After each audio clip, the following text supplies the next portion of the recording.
वाह धीरज, हम ये कार खरीद रहे, बेंटले। अरे ये नहीं बाबा, ये वरना ये ले रहा हूं मैं तुम्हारे लिए। व्हाट रबिश, क्या बकवास कर रहे हो ये? तुम मुझे ये घटिया गाड़ी दिलवाओगे?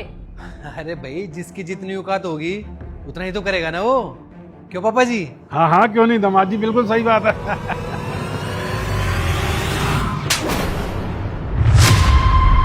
शट अप, हंसो मत।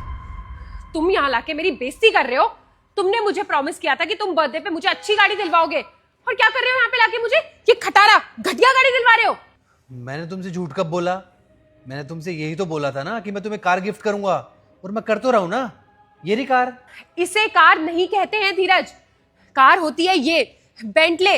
मुझे लगा था कि तुम मुझे कोई लग्जरी कार दिलवाओगे, क्योंकि तुमने ड्रामा तो ऐसे किया था कि बर्थडे पे सरप्राइज दूंगा, जैसे पता नहीं क्या लेके आ रहे हो।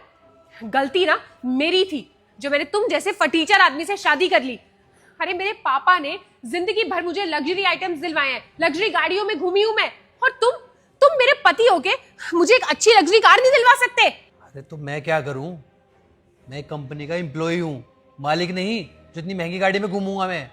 40,000 रुपए कमाता हूं, फिर भी मैंने बोला कि मैं तुम्हें गाड़ी दिलवाता हूं। अपनी औकात से बढ़कर किया मैंने तुम्हारे लिए, लेकिन तुम्हें तो कुछ दिखता ही नहीं है। अरे कुछ नहीं कर रहे हो तुम, और नहीं चाहिए मुझे तुमसे कोई कारवार।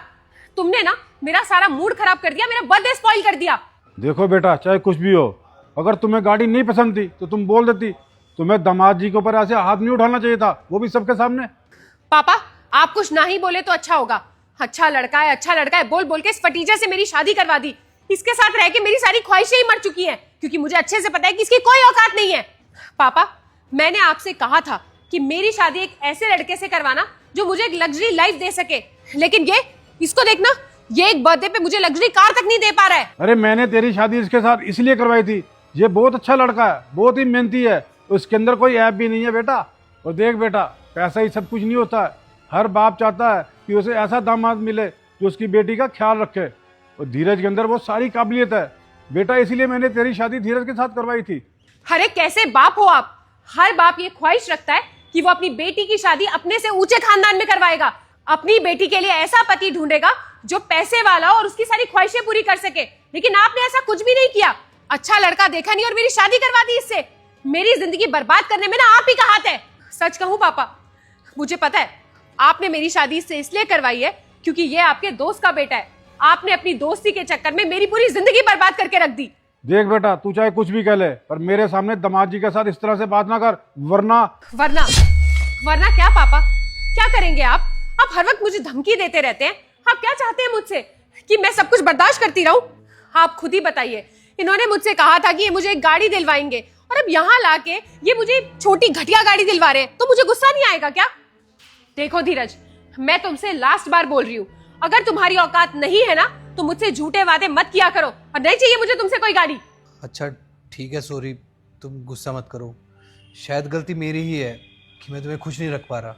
सच कहूँ तो अपनी औकात से बढ़कर करता हूँ तुम्हारे लिए। हमेशा कोशिश करता हूँ कि तुम खुश रहो, लेकिन मेरी हैसियत बीच में आ जाती है। देखो, अगर मेरी वजह से तुम्हें हर्ट हुआ है तो सॉरी, लेकिन मेरी औकात नहीं है वाली गाड़ी दिलाने की। अरे दामाद जी, देख लो इनके तेवर। अरे गलती खुद की है और मुझे एटीट्यूड दिखा के जा रहा है। एक तो इनकी गरीबी झेलो, ऊपर से इनके ताने भी सुनो। बेटी, ये तूने बिल्कुल भी ठीक नहीं किया। दामाद जी से ऐसे बात करने का तेरा बिल्कुल हक नहीं बनता। रहने दो मम्मी, आप भी ना कुछ कम नहीं हो। अरे मैं आपकी बेटी हूँ, आप माँ हो मेरी। कम से कम थोड़ा तो तरस खा लिया करो मुझ पे। मैंने तो सुना था कि एक माँ को बेटी के दुख का एहसास होता है, लेकिन आप हर वक्त पापा का साथ देती रहती है। देख बेटा, मैं तेरी माँ होने के नाते तुझे समझा रही हूँ, समझ जाएगी तो तेरा ही फायदा है। हम दोनों को तो अब पैसा, धन दौलत, इनसे कुछ भी नहीं लेना देना। इस उम्र में आने के बाद तो बेटा हम दोनों को एक दूसरे का साथ ही चाहिए, और कुछ नहीं। पैसा, रंग रूप, धन दौलत, ये सब उम्र के साथ साथ चले जाते हैं।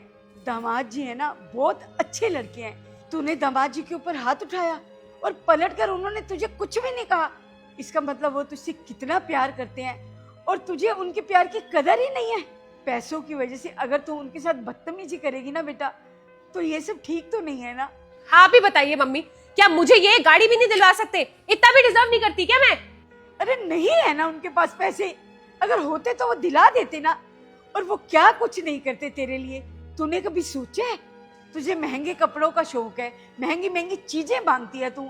40,000 रुपए तो सिर्फ दामाद जी की तनख्वाह है, और उसमें भी वो तुझे सब कुछ दिलाते हैं, और उसके बाद ये गाड़ी भी तुझे दिला रहे हैं। और क्या चाहिए बेटा तुझे?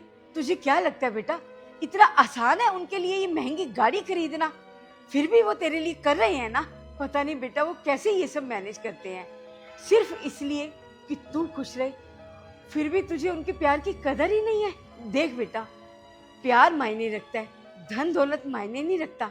और जो लड़की अपने पति की कभी इज्जत नहीं करती ना, वो कभी भी खुश नहीं रह सकती। आप क्या कहना चाहती है मम्मी कि सारी गलती मेरी है? हाँ, तेरी ही गलती है। और देख लेना, अपनी गलती के लिए ना तू एक दिन पछताएगी। अरे औरत तो अपने पति के सम्मान के लिए क्या क्या करती है, और एक तू है कि किसी की सुनती ही नहीं है।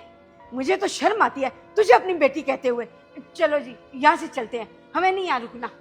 तुम बिल्कुल सही कह रहे हो, हमारे लाड प्यार ने इसे बिगाड़ दिया है। हमें इसे इतनी छूट नहीं देनी चाहिए थी। अब हम जा रहे हैं, चलो आओ। मम्मी, पापा, आप लोग तो मेरी बात सुनिए। कहाँ जा रहे हैं आप लोग?